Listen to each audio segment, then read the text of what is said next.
जय शिवराय मित्रांनो मित्रांनो राज्यात कृषी विभागाच्या माध्यमातून शेतकऱ्यांना दिल्या जाणाऱ्या विविध पुरस्कारासाठी ऑनलाईन पद्धतीने अर्ज मागवण्यात आलेले आहेत। आता ही नोंदणी ऑनलाईन पद्धतीने होणार आहे आणि आजच्या व्हिडिओच्या माध्यमातून हीच नोंदणी कशी करायची हे पाहण्याचा प्रयत्न करणार आहोत। मित्रांनो याच्यासाठीची डायरेक्ट लिंक तुम्हाला या व्हिडिओच्या डिस्क्रिप्शन बॉक्समध्ये देण्यात आलेली आहे।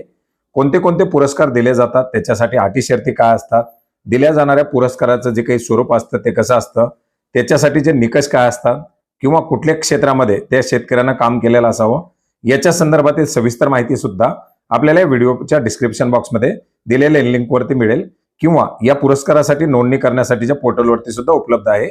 याच्यासाठी नोंदणी करण्याकरता फार्मर आयडी किंवा आधारनुसार नोंदणी करू शकता। या नोंदणीच्या पोर्टलवरती आल्यानंतर तुम्हाला तुमचा फार्मर आयडी नंबर एंटर करायचा आहे। फार्मर आयडी नंबर टाकल्यानंतर त्या फार्मर आयडीला लिंक असलेल्या मोबाईल नंबरवरती एक ओटीपी पाठवला जाईल। आलेला ओटीपी खाली बॉक्समध्ये एंटर करून तुम्हाला साइन इन वरती क्लिक करायचे। साइन इन वरती क्लिक केल्यानंतर जे काही पुरस्काराचं मेन पेज आहे त्याच्यावरती तुम्हाला रिडायरेक्ट केलं जाईल। याच्यामध्ये आपण पाहू शकता कोणता पुरस्कार आहे, त्याच्यासाठी काय स्वरूप दिलं जाणार आहे बक्षिसाचं, ती सर्व माहिती या ठिकाणी दाखवलेली आहे। किती पुरस्कार आहेत त्याच्या संदर्भातील पूर्ण माहिती आहे।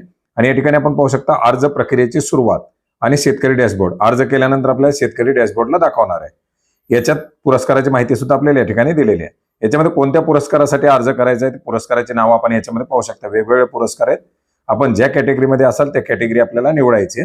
कॅटेगरी निवडल्यानंतर पुढे जावरती क्लिक करायचं आहे। पुढे जावरती क्लिक केल्यानंतर फार्मर आयडीच्या रिलेटेड जी काही माहिती ती पूर्ण या ठिकाणी दाखवली जाते, नाव, वय वगैरे ते आपण त्या ठिकाणी पाहायची। बरोबर आहे का? याच्या खाली आपल्याला ईमेल आयडी द्यायचा आहे। ईमेल आयडी दिल्यानंतर आपली शैक्षणिक अर्हता काय, आपलं शैक्षणिक शिक्षण काय ते याच्यात द्यायचे। निरक्षर आहे, 10वी पास आहे, 12वी पास जे असेल ते आपल्याला त्या ठिकाणी करायचे। कुटुंबात एकूण सदस्याची संख्या किती आहे ती द्यायची आहे। शेतीच्या रिलेटेड एक पूरक व्यवसाय काय आहे, पशुपालन, शेळीपालन, गायपालन वगैरे जे काय असेल, कुक्कुटपालन वगैरे ते त्या ठिकाणी निवडायचं आहे। त्याच्यानंतर पुढे तुम्हाला क्षेत्र किती, फळबाग लागवडीखाली तुमचं काय क्षेत्र आहे त्याची माहिती याच्यामध्ये द्यायची। 1 हेक्टर 2 हेक्टर किंवा पूर्ण असेल तर पूर्ण। त्याच्यानंतर तुमच्याकडं शेती व्यवसायाच्या रिलेटेड तुम्ही किती वर्षापासून काम करताय ते त्या ठिकाणी द्यायचंय। तुमचा गट नंबर, तुमचं एकूण क्षेत्र दाखवलेलं आहे। तुमच्याकडे सिंचनाचं साधन काय आहे त्याच्याबद्दलची माहिती द्यायची आहे। याच्यानंतर 2022, 23, 24 गेल्या 3-4 वर्षामध्ये तुम्ही काय पिकं घेताय, त्याचं उत्पादकता काय आहे याच्याबद्दलची माहिती द्यायची आहे। तुम्ही काही केळी घेत असाल, डाळिंब घेत असाल किंवा इतर काही पिकं घेत असाल त्या पिकाच्या यादीमधून आपल्याला ते नाव निवडायचे आणि त्याची उत्पादकता, त्याचं किती क्षेत्र लागवडीखाली आहे ती माहिती आपण या ठिकाणी द्यायची आहे। ऊस असेल तर तुम्ही एक ट्री किती टन उत्पादन काढलंय, डाळिंब असेल, द्राक्ष असेल, ज्या पिकाचं आहे ते क्विंटलनुसार किंवा जे काही त्याचं परिमाण असतील त्यानुसार आपण ते निवडू शकतात। आपण डाळिंब निवडले समजा 10 टन प्रति हेक्टर निवडले तर ते टन असेल, क्विंटल असेल ते निवडायचे। 15 असेल तर 15, 20 असेल तर 20, जे काही असेल, कापूस असेल त्या रिलेटेड जे काही असेल ते तुम्ही त्यात निवडू शकता। याच्यानंतर खाली तुम्हाला माहिती द्यायची पासपोर्ट साईजचा एक फोटो। याच्यामध्ये आपला एक पासपोर्ट साईजचा फोटो अपलोड करायचा आहे। त्याच्यानंतर चारित्र्य पडताळणी, आपल्यावरती गुन्हा दाखल नाही किंवा अशा प्रकारची जी माहिती ती द्यायची आहे आणि कॅरेक्टर सर्टिफिकेट याच्यामध्ये आपल्याला अपलोड करावं लागणार आहे। चारित्र्य पडताळणी सर्टिफिकेट आपल्याला याच्यामध्ये जोडावं लागणार आहे। हे सर्टिफिकेट जोडल्यानंतर पुढे आपल्याला सेव्ह करा आणि पुढे जावरती क्लिक करायचं आहे। सेव्ह करावरती क्लिक केल्यानंतर हे प्रपत्र आपला ब कड अशा 4 स्वरूपात अर्ज आहे। सेव्ह झाले, ब वरती येईल।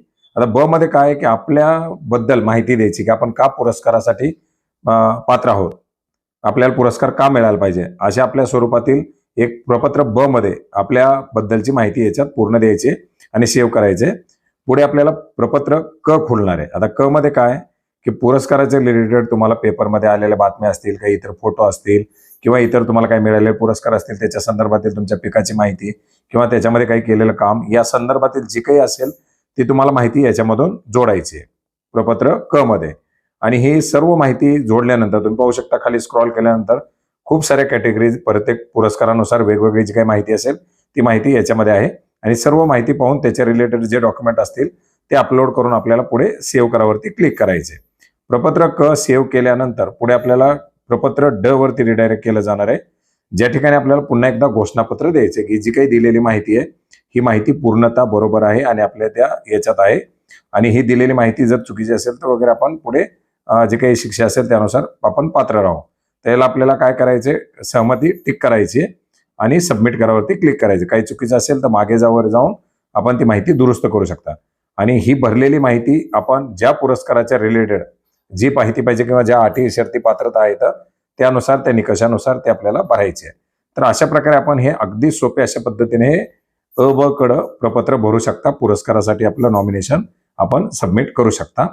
आपण भरलेला अर्ज डॅशबोर्डला आपण केलेल्या अर्जामध्ये जे काही डॅशबोर्ड आहे त्याच्यामध्ये आपल्याला दाखवला जाणार आहे. तर मित्रांनो, कृषी पुरस्कारासाठी ऑनलाईन पद्धतीने नोंदणी कशी करायची याच्याबद्दल विचारलेली ही एक महत्त्वाची अशी माहिती होती, जी आपणास नक्की उपयोग पडेल अशी आशा करतो. भेटूयात नवीन माहितीसह, नवीन अपडेट्ससह. धन्यवाद.